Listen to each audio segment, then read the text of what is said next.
Best place to buy investment property in California. So welcome back.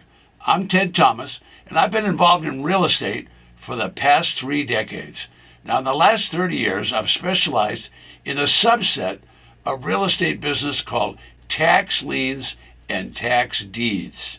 All right, it's the same as regular real estate. There's small houses, there's big houses, there's small apartments, there's office buildings, there's residential vacant land, there's small farms, there's even some acreages of land, 10 acres here, 20 acres there. And what happens with these properties? Well, the auctions take place all year long. So I'll tell you about buying property for 10 cents and 20 cents on the dollar in this market.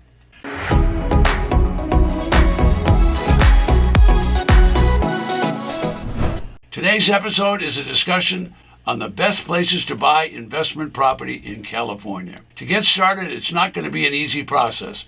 Prices are high and appear to be going a lot higher. So the marketplace is changing. Now, in my opinion, you'll be able to make money in any market. So let's think about the future. And the strategy I'm going to give you isn't going to narrowcast to just one small location. There's lots of markets that work, from San Diego to Los Angeles to Fresno, up to San Jose, Sacramento, and all the way up to Redding. This always works if you follow the strategy step by step. So in today's episode, I'm discussing the best place to buy investment property in California. And as I say, I'm not narrowcasting. I'm going to reveal a strategy that will benefit the investor who is thinking out of the box, and it requires some patience. So to start with, I made my home in California for 30 years in the San Francisco Bay Area. Now, I purchased dozens of single-family homes during that time. I also purchased 50-unit and 60-unit apartment properties and even some mid-rise office buildings and some small office buildings. So lesson number one for most people, they learned this from Uncle Charlie or your grandfather, is buy and hold. Well, that's still a lifelong strategy that you can buy anywhere in California. Once you get it, just hold on to it because the market in California is just going up so much. But if you want to make cash flow and you want to make money on the property and you want to do it on a regular basis like an investor would, well, then you need to look at some alternatives. So I'm going to give you alternatives today. Okay, now this requires that you be slightly more aggressive. Now this real estate, like all real estate, is affected by the political atmosphere, and you're already used to that. So just get used to it and adapt to what's ever going on in the marketplace. Now, my short answer is property values increase for years, increase as they go up, and then suddenly the interest rates will start going up. They get too high, and then the property values will start down. Now, if the interest rates go up rapidly, the property values will start coming down rapidly. Okay, the market will go into not just a declining market, but it could go into a recession. All right, now, the ideal thing to do is be able to buy at the top of the market. I don't think you'll ever get to the exact top, but by the same token, you probably won't buy at the exact bottom. But if you understand that it's a cycle and it's going to go on forever, it's been going on for 100 years, so you can plan on it. The market's good, it gets better, it gets better, it gets better, and then at some point in time, yeah, the interest rates will get high, or we'll go into a recession and the market will start dropping down on the other side.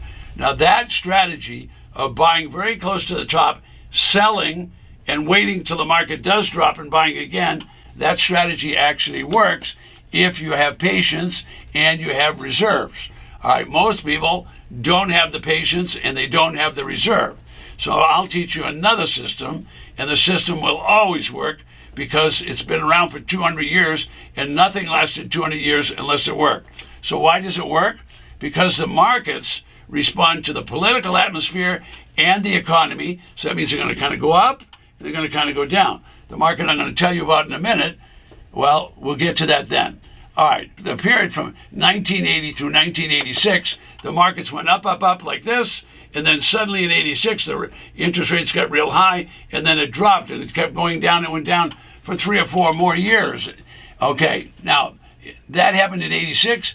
When the market recovered in the early part of the 90s, then sure enough, it started going up, and it kept going up until 2008, and then the market dropped again, and this time it stayed down. It continued down until 2012. So the real estate market really has some devastating declines. Now, stock market investors are used to go up today, down tomorrow, up and down, up and down.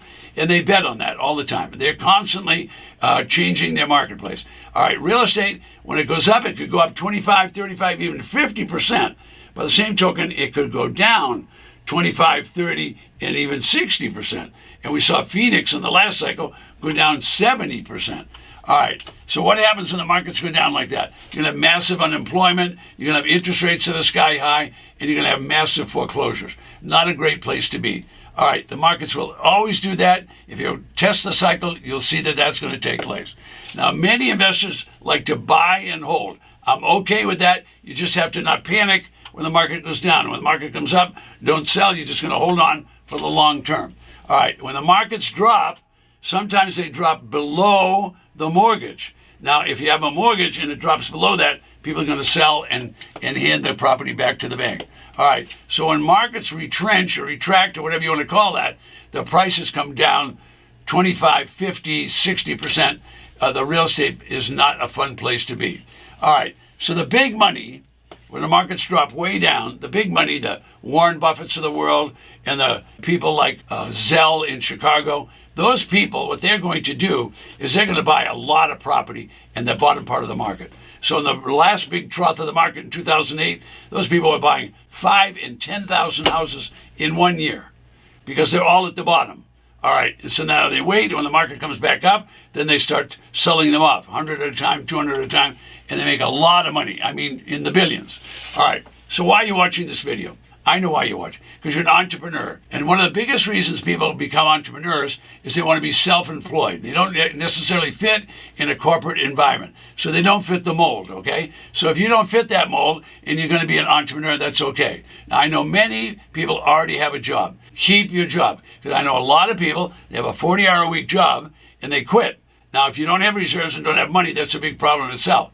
But if you have the reserves and you have the money, just keep the job, because you're going to find out when you get home, you work as an entrepreneur, you're probably going to work 60 hours a week just so you can have all that freedom you want and be able to make your own decisions. I'm not negative on any of that, but really think about what you're doing before you quit that job. Rule number 1, don't quit your job. Rule number 2, read what I just said or watch what I said. Don't quit your job. Okay, so let's go and figure out how the little guy can make money in this business. Okay, I'm going to be relatively fast, but this works. So you're seeing markets go up and down, up and down. Why don't we pick a different market? So there's a solution to all this. What's the solution? Well, the solution is, why don't we find out about the tax defaulted business? Okay, I like the predictability of the market. Why? Because every year, state legislature is going to say to the county, did you levy the taxes? Did you try to collect the taxes? If you didn't collect it, we want you to seize those properties. What are they going to do it? Well, many of the properties that were in the boom now are in the bust. Okay, they didn't pay the tax.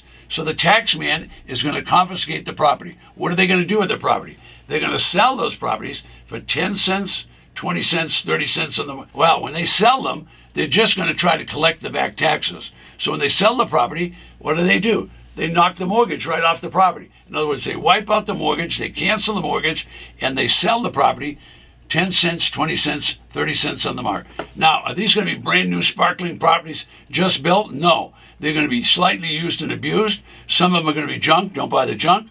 Other properties just need cleanup and you could live in them. What I'm saying is there's a profitable business here where you could buy, just like all the other real estate, they're just homes, they're small farms, they're small businesses, they're small offices. There could be any kind of real estate that was traditional real estate is now tax defaulted, and you can buy them at these auctions. Now, where are they sold? The county sells them. All 3,000 counties sell those properties, so they're sold nationwide. Every county will auction properties. For example, in California, I've been to auctions like an auction in Los Angeles, which is a large population. The auction will be 1,000, 1,500 properties or more, which they're trying to sell for the back taxes. Now, did they always actually sell for the back taxes? No, people go in and bid. They go to the highest bidder. But if you could start at the back taxes and get a property for the right price, you'd have a heck of a deal. All the properties in California will have a starting bid of at least the back taxes.